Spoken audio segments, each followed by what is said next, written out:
Pemirsa, welcome to my channel. Pada kesempatan ini kita akan mulai membahas ya, masih dari silang pendapat atau perselisihan pendapat apakah dari dinasti Sailendra ini berasal dari Pulau Jawa atau dari Pulau Sumatera. Salah satunya itu kita akan membahas tentang mengapa prasasti Sojomerto di Jawa tentang silsilah dinasti Sailendra justru berbahasa Melayu. Simak selengkapnya adalah video kami berikut ini. Tapi sebelum dimulai, dimohon untuk ketik like, subscribe, serta pencet tombol notifikasi dan tinggalkan komen demi kemajuan channel ini. Demikian pemirsa.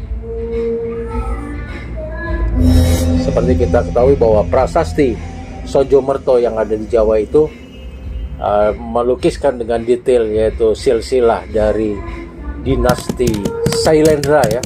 Untuk lengkapnya isi dari prasasti Sojomerto ini, pemirsa bisa lihat di internet, karena kalau kita bahas ke sini maka akan bias dan akan melebar ke pembahasan-pembahasan dari isinya. Kita akan mempertanyakan kenapa prasasti Sojomerto di Jawa yang berisi tentang silsilah Sailendra dan berada di Jawa, ditulis di Jawa, tapi justru berbahasa Melayu ya.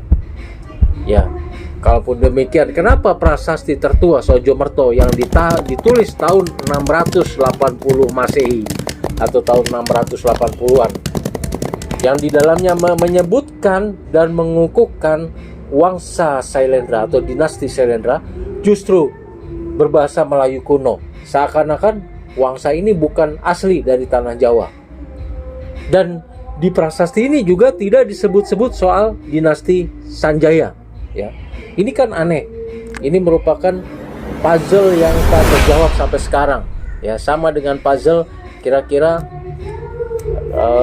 apakah dinasti Sailendra itu adalah dari di Jawa yang mendirikan kerajaan Sriwijaya dari Balaputra Dewa, atau sebaliknya sebenarnya kerajaan itu bermula-mula dari barat, dari Sumatera, kemudian mendirikan dinasti-dinasti Sailendra dan menurunkan dinasti-dinasti Sanjaya kemudian yang ada di Jawa. Ini kan juga merupakan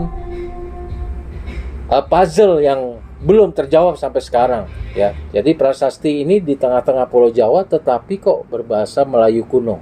Nah, namun juga kita tidak serta-merta mengambil kesimpulan bahwa Wangsa Sailendra itu berasal dari Sumatera atau dari luar Jawa atau dari manapun itu ya, dari Kamboja, dari Funan. Karena kalau bila Wangsa Sailendra berasal dari luar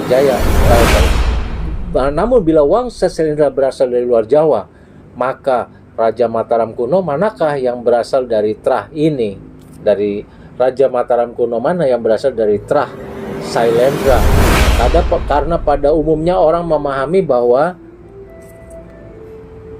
semua Raja Mataram kuno adalah dari keturunan Sanjaya atau dinasti Sanjaya.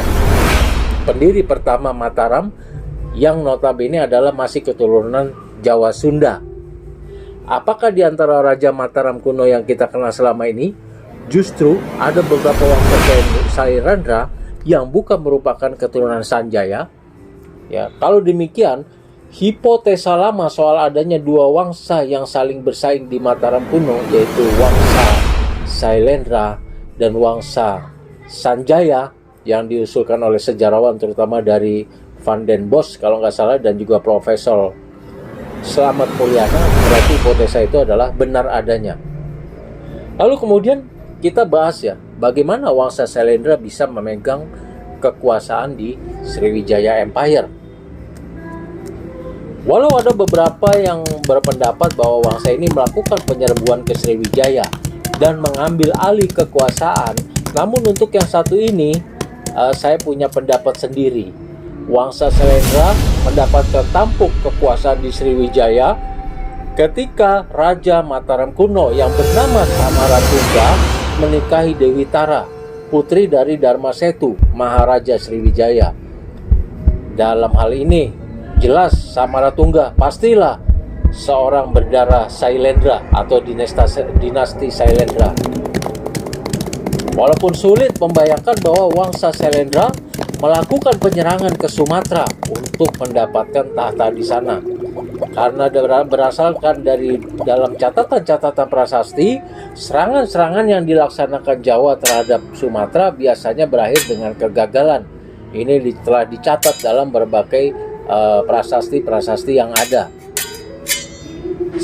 Sebaliknya, serangan-serangan raja-raja Sumatera terhadap Jawa seringkali mengakibatkan berakhirnya masa kekuasaan sebuah kerajaan di Jawa. Karena pemirsa, polemik tentang Wangsa Syailendra yang masih terus mengalir ya, kami mohon komen dan pendapatnya untuk memperkaya juga kami membuat konten. Barangkali kami juga pengetahuan dari untuk masalah dinasti Syailendra ini juga masih terhitung awam ya. Mohon masukan dari para agan-agan semua di sini, pemerhati masalah sejarah, supaya kita bisa clear sebenarnya dinasti Syailendra itu berasal dari mana. Apapun itu, ya, Syailendra berasal dari Jawa, atau berasal dari Sumatera, atau berasal dari pulau lain, Sulawesi, Kalimantan, dan lain sebagainya. Apapun itu tidaklah penting, karena pada akhirnya kita saat ini adalah sebagai bangsa Indonesia dan juga Nusantara.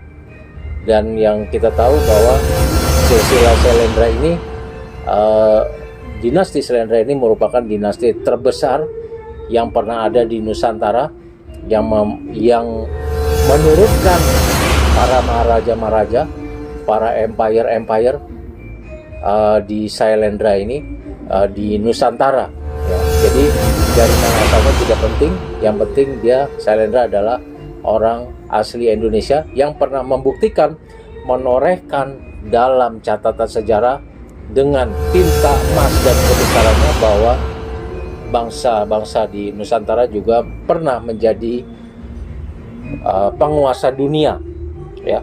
Tidak berlebihan, karena dinasti Syailendra ini menurunkan beberapa empire ya selama masa menjabatnya, dan juga pernah menghasilkan masterpiece yang sampai sekarang bisa kita nikmati, Candi Borobudur dan lain sebagainya, yang sampai hari ini kita bisa menikmatinya.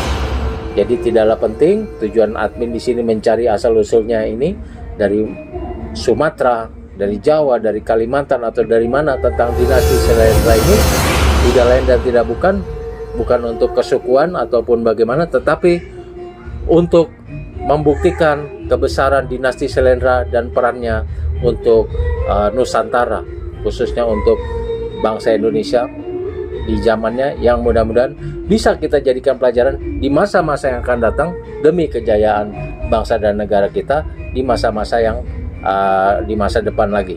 Terima kasih misalnya atas perhatiannya. Sebelum diakhiri, dimohon untuk ketik like, subscribe, serta pencet tombol notifikasi dan tinggalkan komen demi kemajuan channel ini. Oke, misalnya terima kasih atas perhatiannya. See you on my next video. Terima kasih.